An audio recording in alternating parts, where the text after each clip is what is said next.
Hi, my name is Ainsley, and this is my lesson on vocabulary. It's 15 minutes, and it's aligned for the second grade.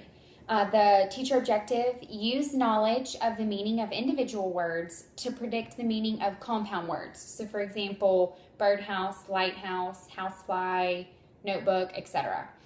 And this is ELA Literacy L2 4D. So for the review, the teacher will review compound words with Mr. Palindrome's funny video. I attached the link for this video on YouTube, but I'm going to play it really quick.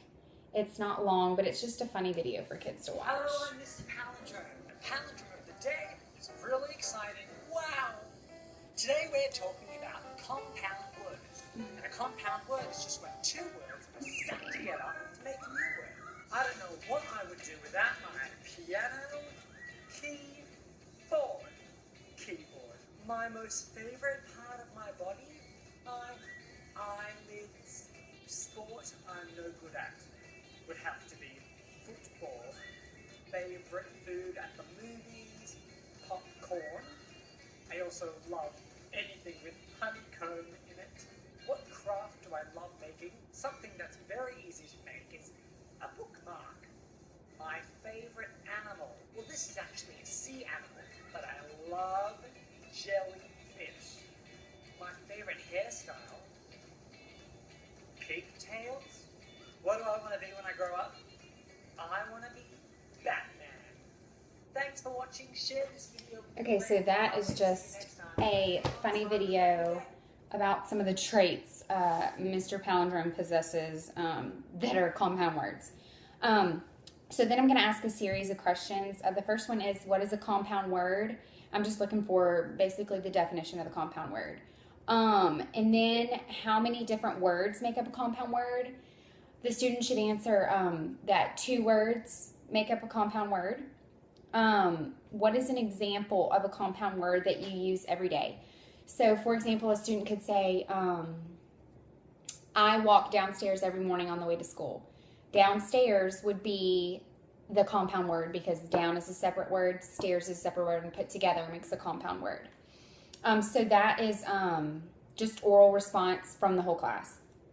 So for the overview, the purpose or importance of this lesson is to broaden vocabularies with several new words in order to enhance a child's reading success.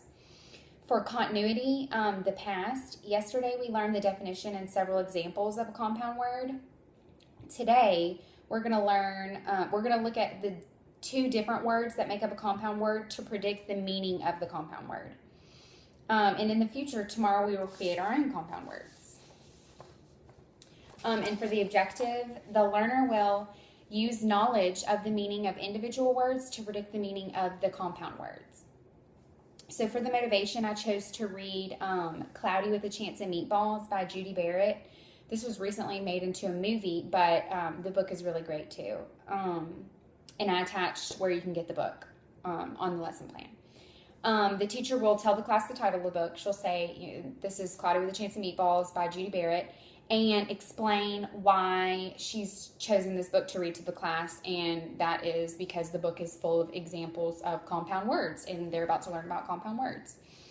And then the teacher will point out that even the title of the book, Cloudy with a Chance of Meatballs, contains a compound word. Meatballs, meat, and balls are 2 separate words. When put together, make up meatballs. So for the procedure, for the first activity, the teacher will display 5 sentences with blanks for compound words that are found in Cloudy with a Chance of Meatballs by Judy Barrett. I chose 5 words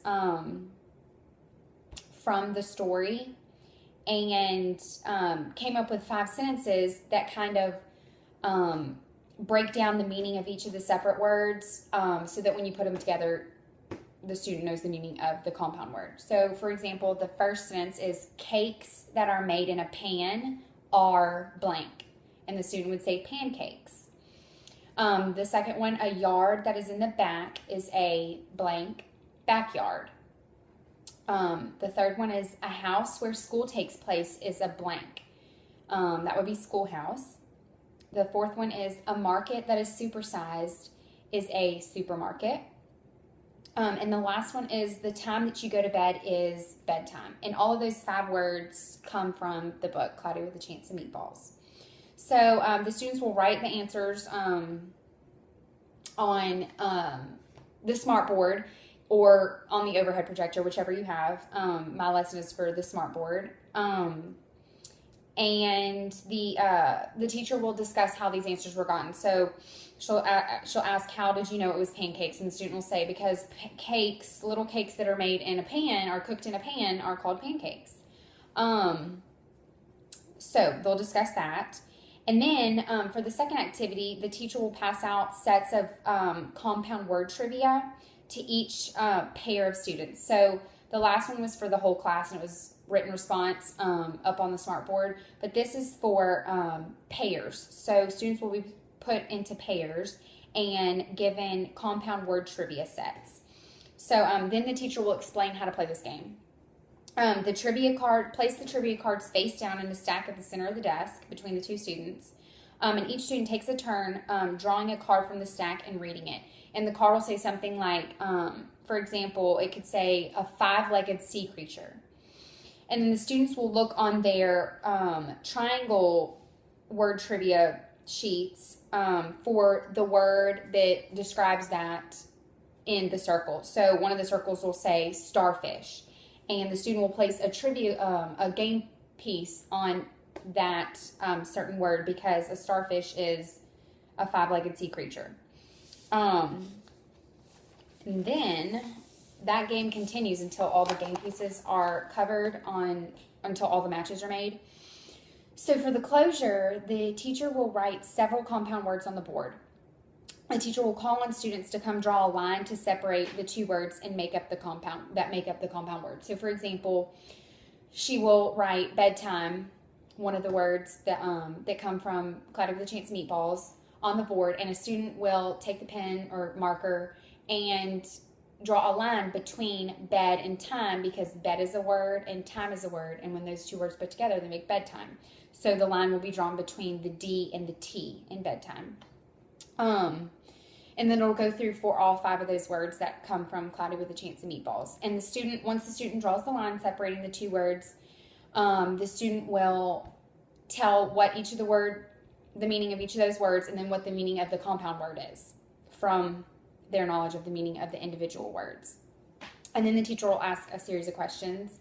One of them is, how do you know where to draw the line in the compound word? And the student should answer, because I know that compound words are made up of 2 separate words, and bed is a word and time is a word. So I drew it in between bed and time. The second question is, name another word that could be attached to one of the separate words to form a different compound word. So for example, you could have written bedtime on the board, and a student would dissect that and replace bed with night, and the compound word becomes nighttime, and then they know that's a time when it's night. And then create your own compound word that we have not talked about in class. Tell me what the 2 separate words are and the meaning of the new word. So for example, a student could say sidewalk, and they would draw the line in between the 2 words, so side and walk, so the E and W, the line would be, and they would respond with, a sidewalk is somewhere that you walk on the side, like on the side of the street. And then for homework, the learner will complete worksheet on compound words, and I attach that worksheet. So the assessment will be obviously their written responses, and it will be individual because it's homework. For early finishers, the learner will practice making compound words with compound word eggs. These are little plastic eggs, like Easter eggs that you use, that come in half, and words are written on both sides. So for example, you'll have one half with the word written in Sharpie side, and then another half will be in another pile with the word walk written on it. And the student will have this this pile of egg halves, where they need to connect them to make the compound words. And that's just observation, and students will do it individually. And I attached that too. For special needs, students with reading disabilities will work with the paraprofessional on hearing and saying the compound words in the pictures. And I attached picture cards. And that assessment will be oral and in a small group or individually if it's just one person. And the English language learners will work one-on-one with the teacher on specific picture cards displaying compound words that they have trouble understanding. And I attach those picture cards, and it will be oral and in a small group as well. For remediation, students who need remediation will be grouped in small groups based on the compound words that they did not understand or that they had trouble with. They'll use the compound word pegboards to practice. These are just like a piece of cardboard or a piece of cardstock with tacks in 2 columns. And then right next to those 2 columns are words. And these would be, so like side and walk would be on this side, bed would be on this side, time would be on this side, but they'd all be scrambled. And just like you would draw a line to matching things on a worksheet, you connect a rubber band to matching tacks on this pegboard. So that's for remediation. And then enrichment, the learner will be allowed to work at the computer station to play games relating to compound words. And I attached a website with several games dealing with compound words. So that is my lesson.